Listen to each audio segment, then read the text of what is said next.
Recording. And good evening again, Corona Daze Professional Development Group. It's me, Danette Edwards, the founder of Corona Daze Professional Development Group. I'm here this evening with Bridget Baggett.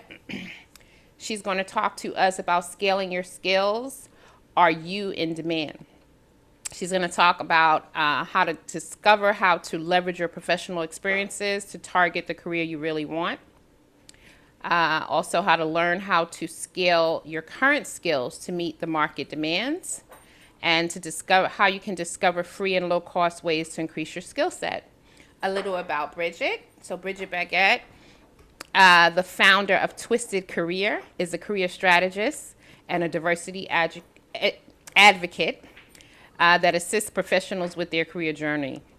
She helps career-oriented professionals navigate the competitive workforce by setting obtainable career goals that lead to gainful employment, promotions, salary increases, and meaningful career changes. You know me, before I make any mistakes, I'm going to immediately turn this over to Bridget. And guys, this evening, Bridget would like a dedicated Q&A. So we're going to give you time. Please drop your questions and your comments, and we will cover them at the end. I'm turning it over. I'm muting myself and cutting off my video. Bridget, please add anything that I left out of your bio. Okay. Thank you. Thank you. And I want to say hello to everyone tonight. I know this is a little bit later than the normal 7 o'clock time. So I do want to first thank everyone that is watching live. Thank you so much for joining us this evening. It was a great intro. Bio was perfect. Everything was awesome and on point. So not too much I would add to that. As was stated, I am a career strategist. So I do help people not only balance their current career if they're gainfully employed, but also being able to look for other opportunities within their industry or to make a reasonable career change. So I am going to start the dialogue or the Q&A session open with a couple of slides. So I do like to just lay the foundation so everyone can get an understanding of what the topic is and how we're going to discuss it, but also be able to get feedback on some of the things that I'm going to discuss. So this is pretty short. It's about 6 or 7 slides. I will go into depth on each one so everyone can get a chance to kind of elaborate on what it says and how it makes you feel and how you can actually implement them in your current career search plan or your current career. So let's go ahead and get started with that.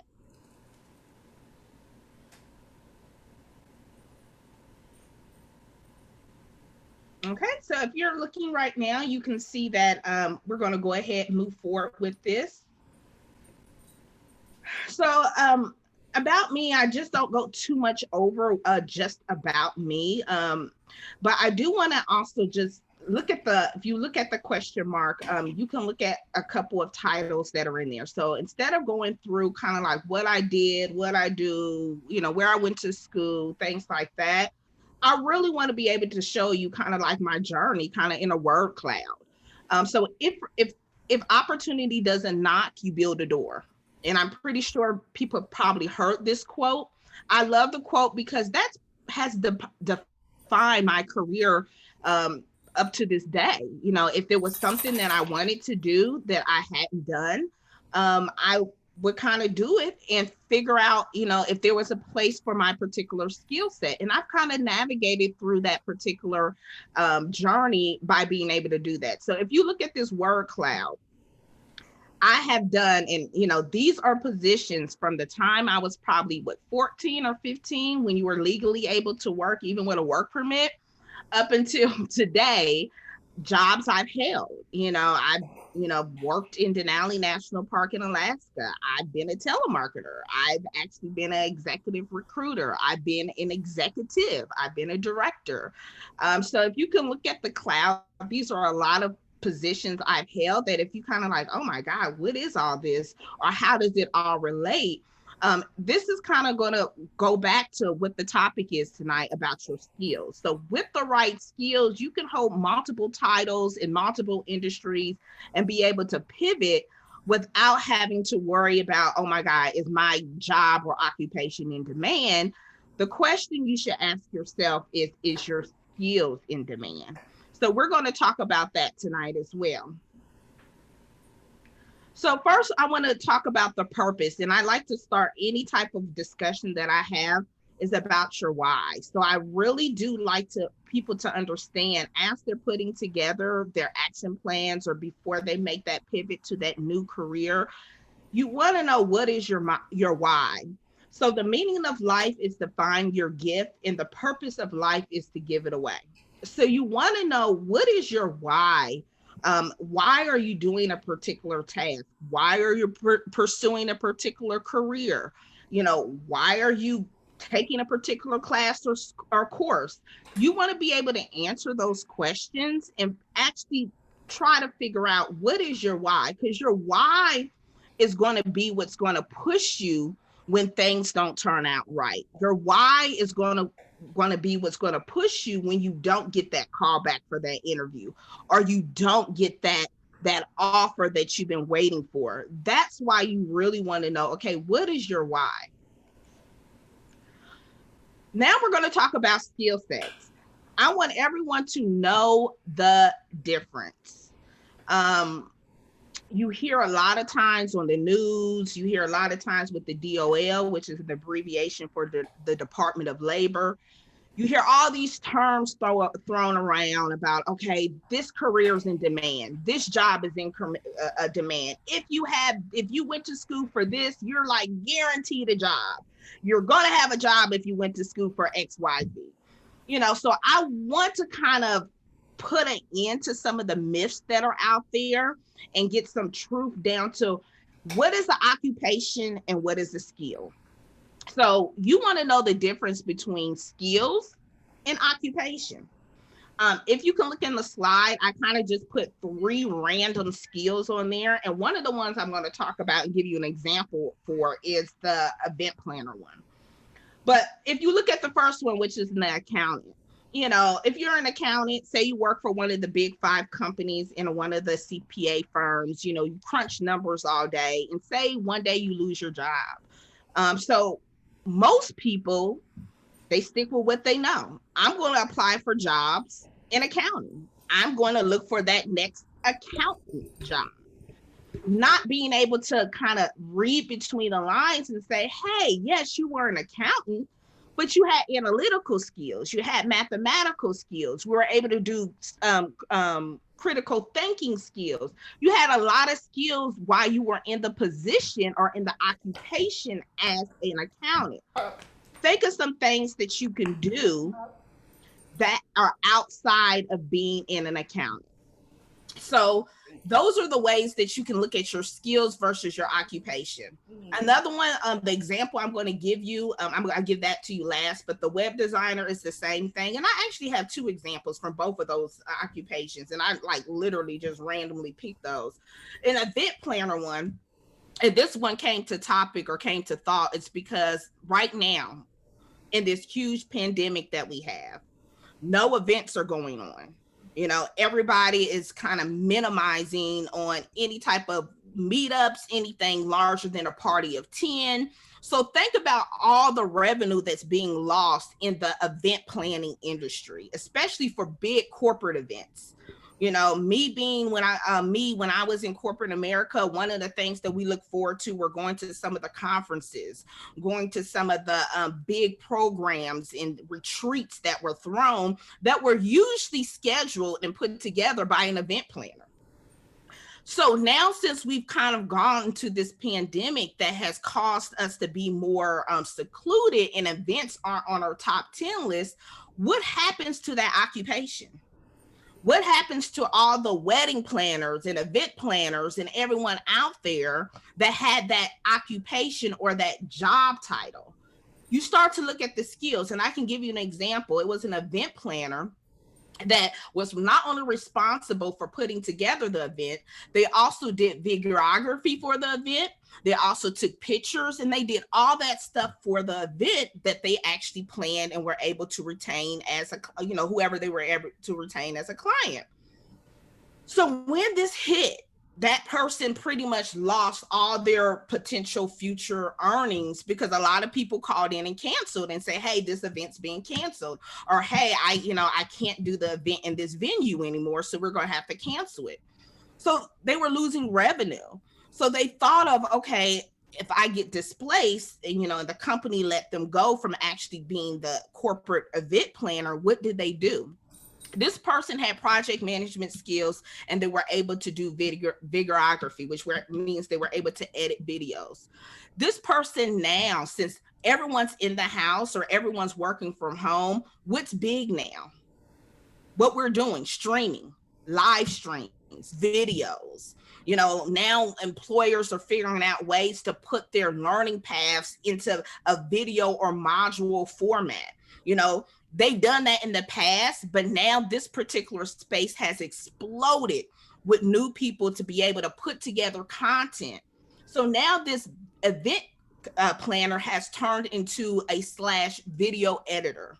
So now they have a job editing videos, which is courses, which is lives, not only for corporations, but also for YouTubers. They want their videos edited.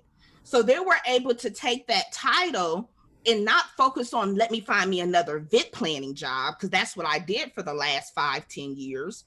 Let me find a job that's going to, again, focus on my skill set. Same thing with web developers. They're creative, they're technology savvy. So if they didn't want to do web development anymore, they could easily pivot into another space that requires someone to be either technically savvy or creative. They could do something for user experience, because that's one thing web developers do. How does a person experience a website when they first come to it? Does it take me 10 clicks to get to a web page, or does it take me 1 or 2? Believe it or not, that's actually a job. It's called user interaction, user experience, UI, UX. So web development has different avenues they could pivot from if they say, hey, I don't want to make the websites anymore. I'd rather do something else. So that's one thing I want everyone to kind of listen and learn. If you get anything from this today, is know the difference between a skill in an occupation, and do not paint yourself in a corner thinking that if I can't get this job or title, I'm not in demand. You have to figure out what your skills are. So it takes us to knowing your skills. Food for thought. Occupations are replaceable. Skills are transferable. I'll repeat that. Occupations are replaceable. Skills are transferable. Which means that, yes, someone can lay you off from your job. You can voluntarily lose your job. You can get fired from your job, but no one can take away the skills that you learned on the job or you learned outside the job. You take those with you wherever you go. So make sure you understand that as well. So let's dive into, okay, how do I get to learn what my skills are? Some of them may not be as black and white as some of the examples that I gave you. So if you're in a particular occupation or job that you're kind of having a hard time to figure out what your skills, these are some things that you can do and add together on your action plan. First thing you want to look at is do your research. You want to have a deep dive into what you actually offer, not only to a company, but what do you offer to yourself? What are your talents? What are you good at? Even though it may not be included in your job description, you want to actually do the research and figure out what is it not only am I hired to do, but what am I actually good at doing? Another thing that goes along with research is following the market. You want to be able to follow the market trends. And that's something that, again, if you follow what's going on in the news, if you follow what's going on just in the economy, you'll get an idea on where the demand is heading. And it's no secret, the big thing now is tech, tech, environment, engineering, anything dealing with innovation. That's where a lot of the jobs are starting to be cultivated from, not only now, but in the future. People, have actually get hired to do the work on being able to make these projections. What does this particular career path look like 5 years from now, 10 years from now, 20 years from now. So you want to be able to do the research and follow the market. Also look at predictive planning. If you fail to learn from it, you'll repeat it. Look at the past. Economists say that a recession hits about every 10 to 12 years.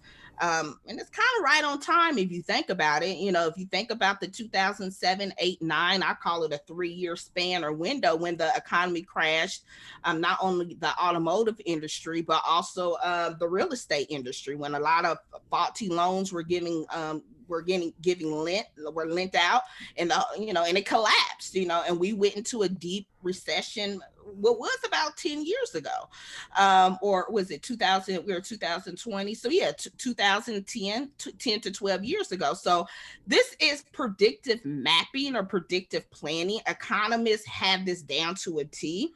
They look at patterns over the last 100 years. They can go back as early as the 1918 recession and be able to see how often do we have these dips. They don't do this for fun. This is actually a science and mathematical formula that goes into this. This is something that you also need to use as you start to put together your plan of action, as you start to put together what industry you want to go into. I didn't say occupation. I said industry you want to go into, and see how does that look in the future? How does it fall in the predictive planning stage? And you also want to have changes, modifications, and be ready to level up. As you do this research, it may not be what you want it to be. If you're honest with yourself, you may see that you're lacking some skills.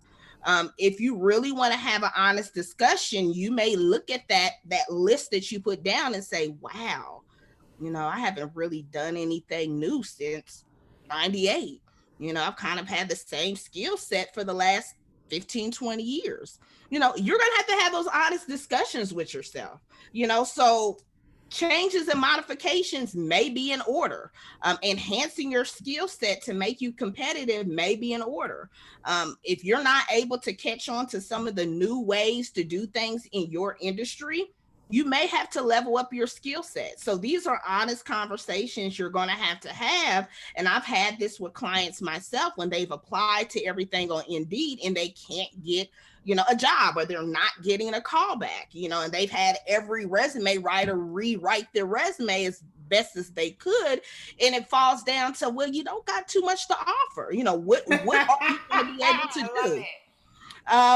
So you have to really be real with yourself, and I'm not going to sit here and sell you a dream and say that you're going to get your dream job and you don't have the skills to work it, so you definitely have to have these honest conversations with yourself. Next one is resources, so, hey, I put down my list, found out what I'm good at, what I'm not good at, found out I need to brush up and level up my skills. Okay, what next? I don't have a ton of money. I really want to update my skills. Okay, look at these resources. The easiest resources that's oldest time is a book. They're free. If you don't have Amazon money to get them on Amazon, you can get a library card. Most of the most successful authors, or some of the titles that I can give you either in the chat or even following this call, some of the best books I've read, they're at your local library if you don't have the funds to get an actual book on Amazon. Courses and classes. I know this has been a discussion in the feed, and I followed the group. LinkedIn, a lot of people have asked, is it worth paying for it? Me, heck yeah. Not so much just to reach out to recruiters or reach out to anyone else. You get a free library of learning courses by LinkedIn. I will repeat that. If you have a paid LinkedIn account, you get unlimited access to every single course that they offer. And we're talking about courses, not only just communication courses, project management courses, analytical courses. We're even talking about technical courses. If you're trying to learn how to code, if you're trying to learn how to do a technical skill, LinkedIn Resources actually offers those. And if you have the lowest plan, I think it's $29, and you get free for a month, you get access to that entire library. And as you finish it, you can get a certification that goes on your profile to let everybody know, hey, I invested in myself. I completed this course. I'm certified and recognized through LinkedIn. And next one is certifications. If you find that if you're in an industry that requires, or should I say, gives priority to a person with a certification, it may be worth the investment. It depends on what you're trying to do, or depends on what company that you're working with. Not every company is degree or certification snobs. They could care less. As you know, a lot of startups and some of the very open tech companies could care less if you have a degree or not. Show me. They live off that type of methodology. Show me better than you can tell me. I don't care about your resume. Show me if you can do XYZ, and they heavily recruit on technical and predictive performance interviews. So they are basically a show me type of methodology. So they may not emphasize having a particular certification or degree, but you do have companies out there that, that's a requirement. That's kind of like, the status quo. If you're in this position, they're certified in XYZ. If you're going to be on our project management team, you got to have your PMP, so there are companies out there that kind of have an unspoken, I should say it like that, or they'll put in their preferred qualifications that, hey, you don't have to have it, but more likely we're going to only hire somebody that does, so that's something as well. Professional associations, I think these are just so people really overlook professional organization as a resource to scale, not only scale your network, but also scale your skills. Professional organizations, if you are a member of them, some of them actually give you either discounts to certifications and courses, and some of them, if you're a member, you can actually have their own internal training in courses and certifications. And when I say professional associations, I'm not just talking about some random general, I'm just networking. I'm talking about a very niched professional association. So for instance, goes back to the first example I have in accounting. There are associations that are just for accountants. CPAs, a person that is a certified professional accountant. They are specific professional associations dedicated to them. So I'm pretty sure if you can Google your industry, there is some type of professional organization that aligns with what your future or career goals are. Get in them, sign up for them, do a preview with them. Some of them have accounts where if you're displaced or you're currently not working, they have a discounted rate or even a free rate. Find those out and be associated with those. Clubs, groups, and memberships is another way that you can scale scale your skills. Being affiliated with different groups, clubs, even in this group, being able to network with other people, being on this call, being on this live, being able to get these resources is a way that you are scaling your skill set. So again, these are free, non-cost or low-cost ways to do it. But I leave you with this. I can list you all the free or paid resources in the world. If you don't show up, it doesn't matter, and my quote I have down here, the dream is free, the hustle is sold separately. If you're not willing to show up and do the work, it doesn't matter if it's a book, a certification, or if you're paying LinkedIn $29 a month, it's going to go to waste because you're not doing the work to actually do the skill set change. So keep that in mind as well. So a lot of these, even though they may not cost monetarily, you also have to put in the time and work to get it done. The next one is evaluation, follow up, check in, and look at your processes. So once you have identified the skills that you either need to brush up on or you found resources to kind of level up your skills, we want to evaluate what that all looks like. You can't manage what you don't measure. So again, that goes back to people that, I've been applying and I'm not getting callbacks, or I've been on X amount of interviews and I'm not getting the offer. Stop, reverse, Where is the disconnect? That's when you have to evaluate what's going on, because we all know the infamous quote, doing the same thing and expecting different results. So if you're keep doing the same thing and nothing's changing, we have to go back and pull that apart and look at what do we need to do, what needs to change in our process so I can get a different result. If you are getting interviews and your skills are catching the employer to actually pick up the phone and say, hey, I want to interview you. So that means your resume must be somewhat adequate or good. It caught their eye. You're using the right quote unquote buzzwords. You're getting all these interviews, but you're not getting the offer. What do we need to work on? How are you presenting yourself to that employer or employers that never offered you to offer? What do we need to talk about or look at? Is it communication? Is it how you're answering the questions?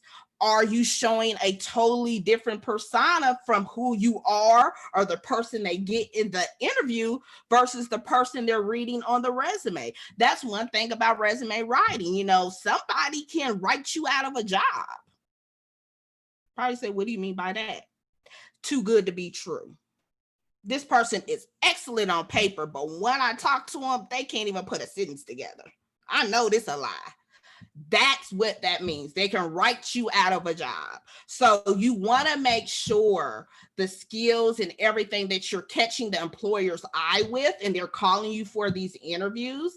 Okay, are they matching up in person? You know, that's just one example, but there are many others. That's why you have to evaluate, and we have to stop doing the same thing and expecting different results. And we have to go back and say, where's the disconnect? I'm getting to this point and something's not happening, or I'm getting to that point and something's not happening, and really go ahead and find that out.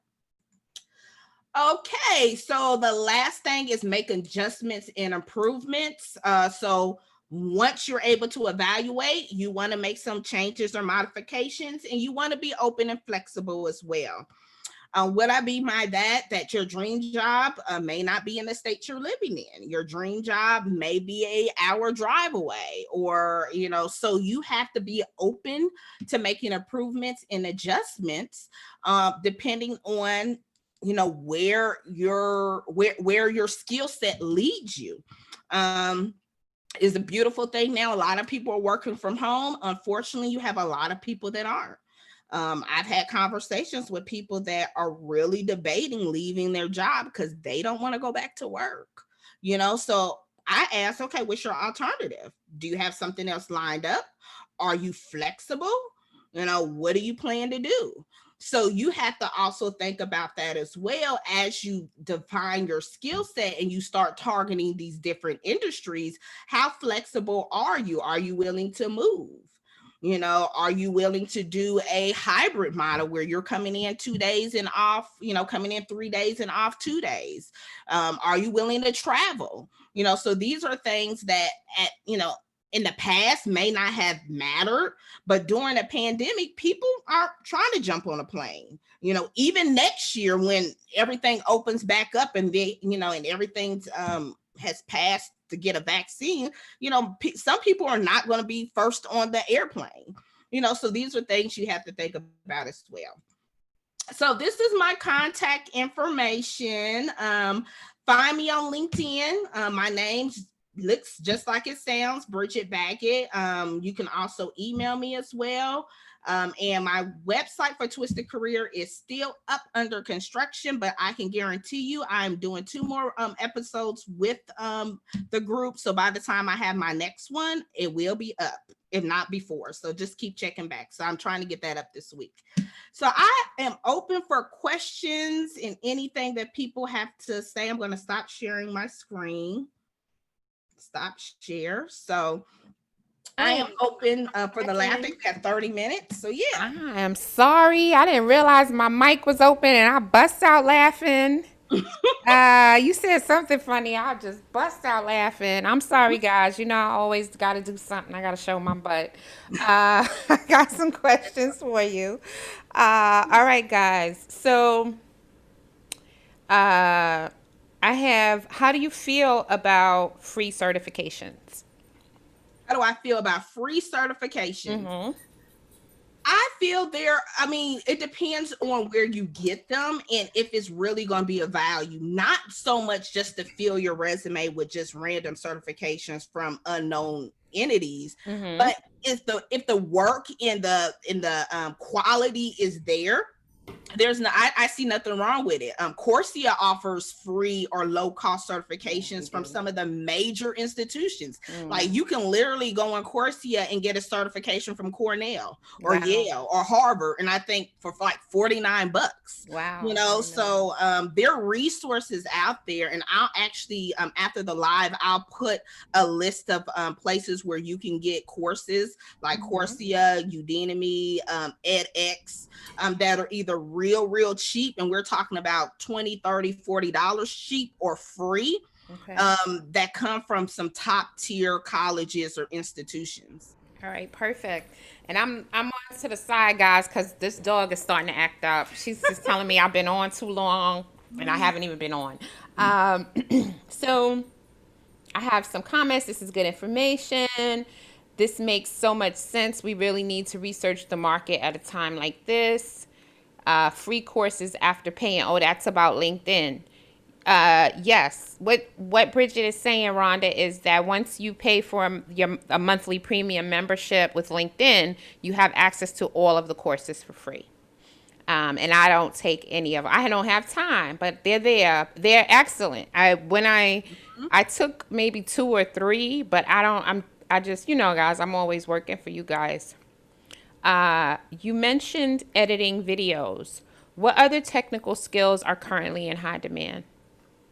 Um, with anything dealing with courses or instructional design, reason why that comes to mind because I actually am certified in instructional design, Mm-hmm. and that industry literally exploded after everything moved online. Yeah. So anything in education, instructional design, video, huge companies that are hiring are companies like Zoom. Mm, So yeah. anything dealing with video sharing, video editing, Mm-hmm. anything that is basically accommodating our now economy has pretty much blown up. So not only technology, now consumer goods, on demand services, Mm, anything in that sector has exploded because now they're seeing that, everything is not as mobile as it used to be, but people yeah. still have that mindset of convenience and wanting it now. So what do? Mm-hmm. You accommodate the market and you hire more people to accommodate the market.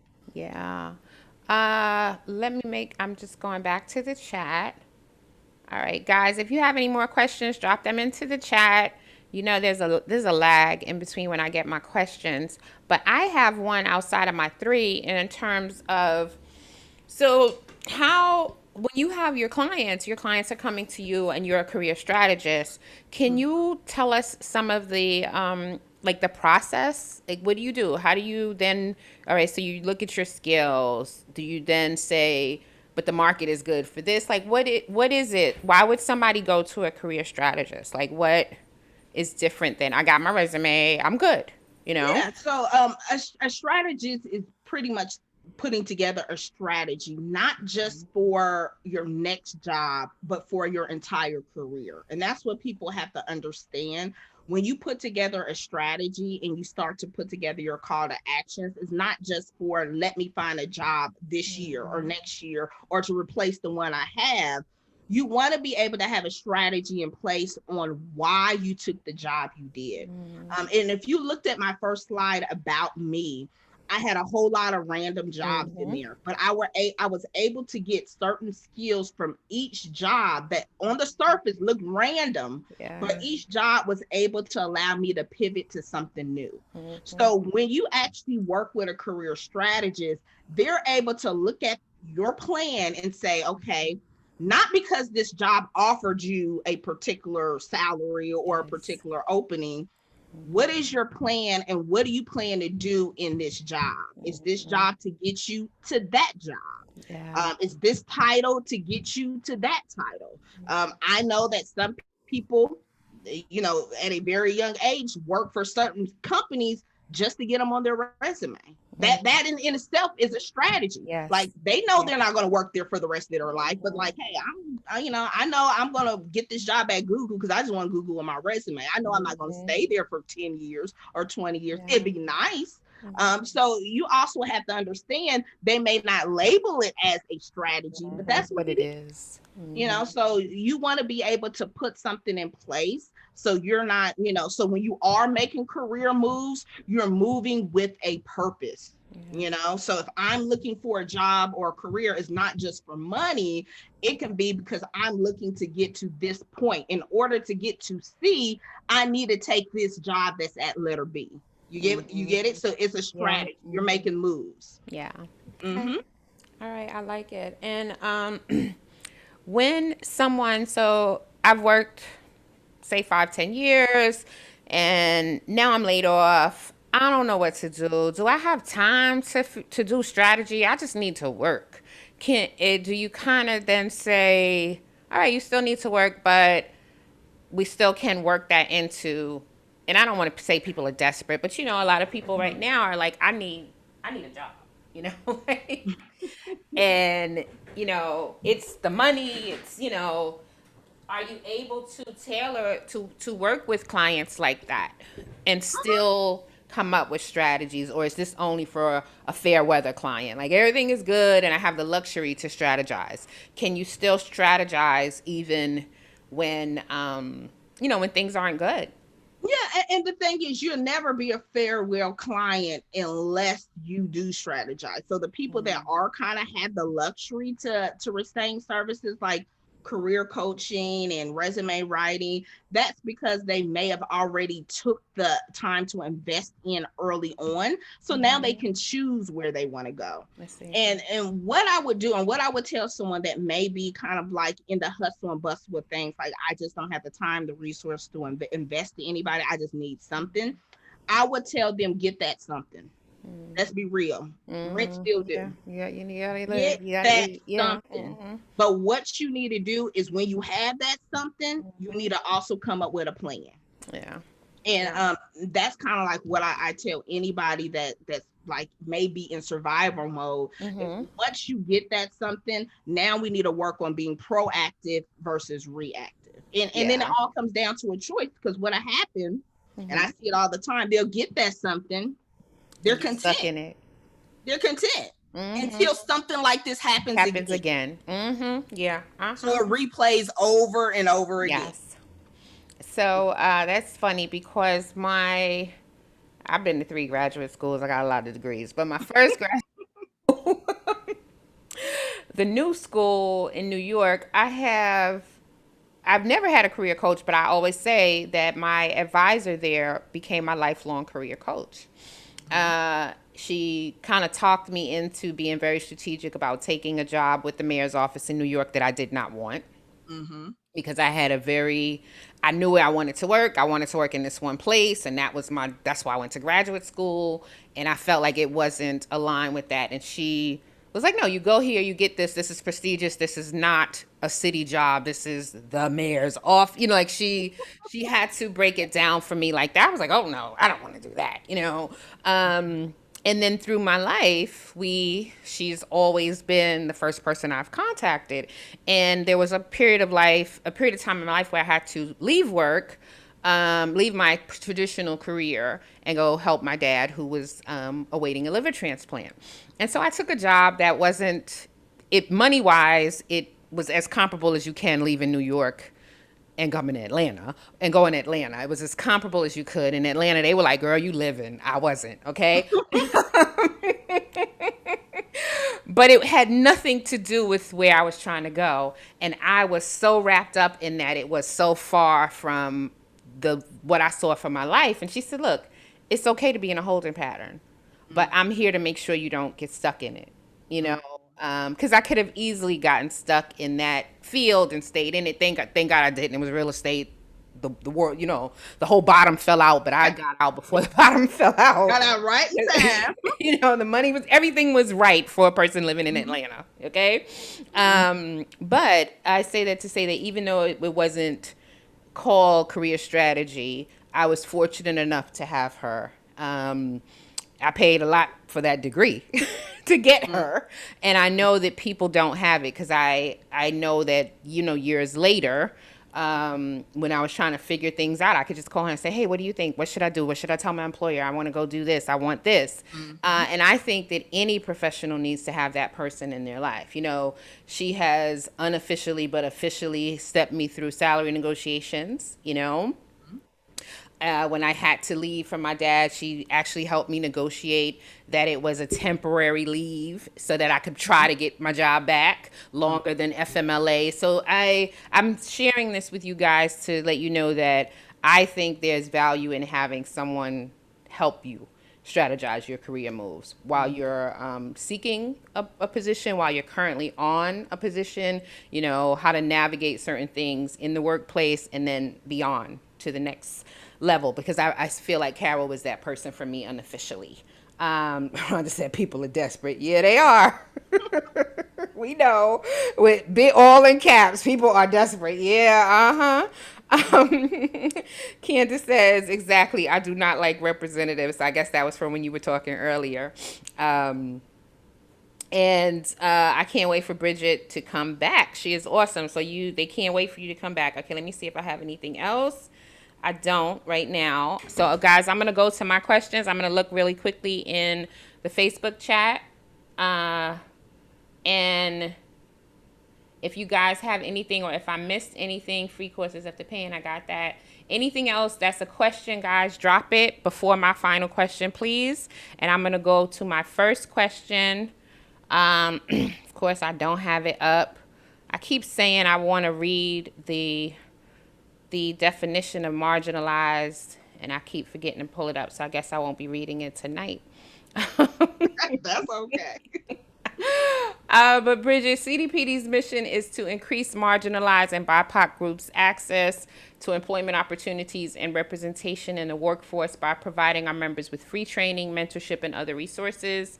CDPD was created in response to record unemployment and underemployment rates stemming from the COVID-19 pandemic.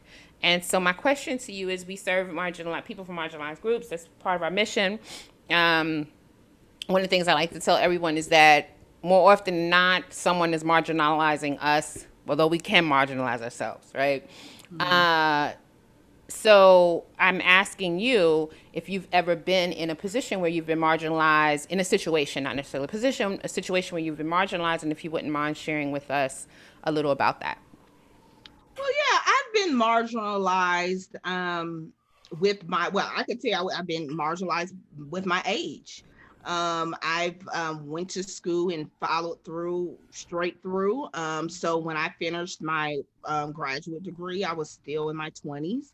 And when I got a position and was trying to get higher in my position with my experience, I was marginalized because I was young.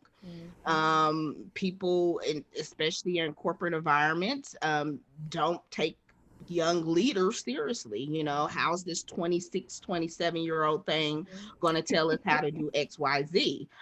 So I have been marginalized with my age. I mean, of course, with um, my hair, you know, when I was growing my hair out, I was marginalized with that as well.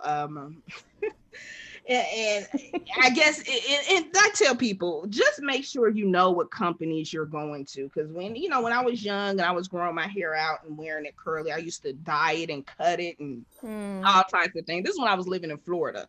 So I was just living free, going to the beach, and can't look like that when you're working in a corporate setting. You can't come in with gold hair one day and then this. So, and I could understand that. Again, I was young, I was probably at that time about 23, 24. But then as you get older, you do find that there are environments that do embrace and accept that. So that also goes with doing your research. Research the companies you're applying to. Research not only the pay and the title and all that jazz, but the actual culture. Is there going to be an environment that's going to actually embrace you in who you are? Yeah. Thank you for sharing that. And I asked the question, I tell everyone I asked the question, and I know you've heard me say this, but I'm saying it for anyone who's not seeing a presentation of ours. Not to say, woe is me, there's enough of that going on. I've been marginalized. But so that people know, hey, someone can say, as Bridget is saying, yeah, I was marginalized for my age, and there's so much that can marginalize us.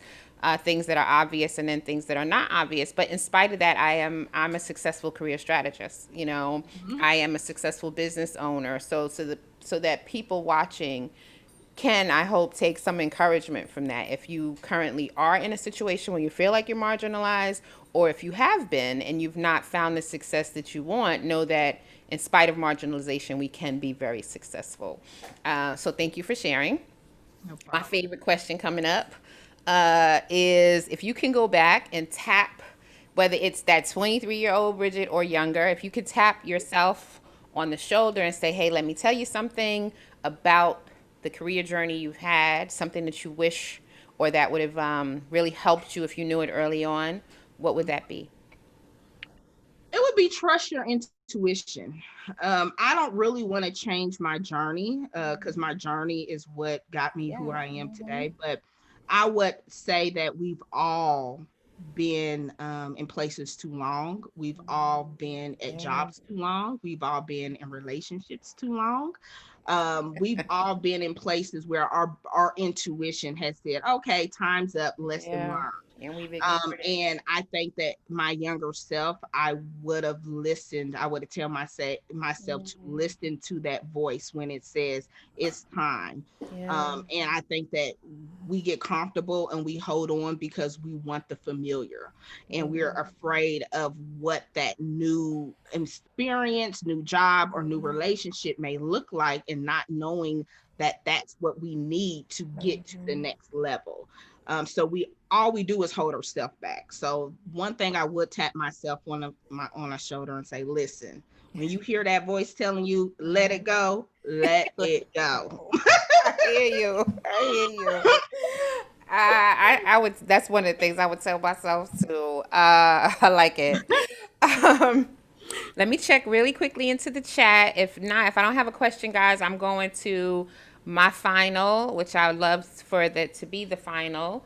Um, I love to have a coach guide me through with strategy, but it's not feasible at this time. But we learn a lot from these presentations. That's good. That's Rhonda. Yes, that intuition is never wrong. Yep. Mm-hmm. But we hard headed. You know how that goes. Mm-mm. Because it Uh-huh. feels so right. Yeah, we like, no, I thought I had a sign. This was the place I was going to be. I Exactly. had a sign. This can't be. Right? Mm-hmm. So, Bridget, my final question is if we could only walk away with one thing from this evening, what would you want us to walk away with from this presentation? Yes. And I wrote this down All because I right. didn't want to mess it up. My one takeaway from you or from this presentation would be this: if you are in a industry or occupation that's not in demand, you have the power with your skills to create a demand. Mm, So that's what I want you to take away in this particular presentation. You can change the demand with your mm. skills. Well, you guys know you'll be seeing that up later tonight because I have back to back to back meetings. When I get off of this Zoom tonight, I have like two meetings. I'm on meetings till 11 p.m. Uh, thank you, Bridget, for coming out. I think, are we on next week? I think our next one is the 7th, The 7th. Okay. All right. So the week after. likability factor. All So right. So yes, we are looking forward to that. Oh, yeah. A lot of people like that. The likability yes, factor. tune in. You're Hmm. gonna love that. So thank you so much for coming out tonight, this evening. I appreciate you. And you're welcome to come back after your three times. You are welcome to come back and come back and come back. All right, then? Yes, thank you. You guys have a good night. All right. Bye bye. Bye.